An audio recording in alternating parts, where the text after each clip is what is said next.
I think this pandemic has shown two things. There's no real genuine solidarity, right? So let's just, let's just dispel that notion about the solidarity between nations and between member states. I mean, even Brazil, who's supposed to be our trade partner in BRICS, is not supporting the waiver that South Africa and India are pushing. And, there's a number of people who are commenting about the horrible situation that is happening in Brazil right now. Some people are calling it a genocide, because there's so much of interventions that are not being made available to particularly poor people in Brazil. And I think public health and as an activist community globally, this is something that we need to address. But the WTO is not helping us at all.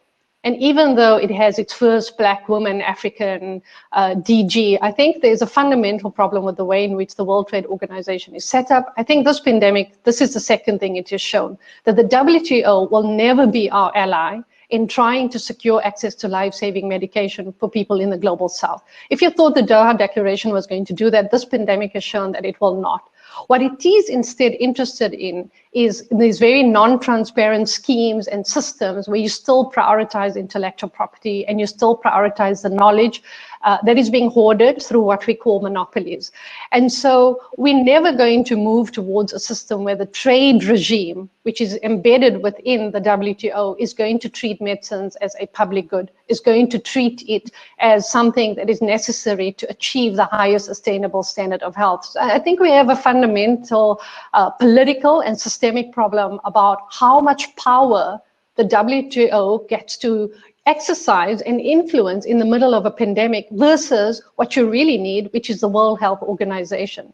So the fact that they have such uneven powers when they are both, basically accountable to the same member states, tells you there's something fundamentally wrong. 57 countries are co-sponsoring this waiver. 100 countries are supporting and endorsing it in the global south. Yet about 10 or 11 countries in the global north who started their vaccinations, in some cases have 30%, 40% coverage already, are blocking the waiver to prevent us from being able to scale up manufacturing so that we can access vaccines before the end of 2021 and even before the end of 2022.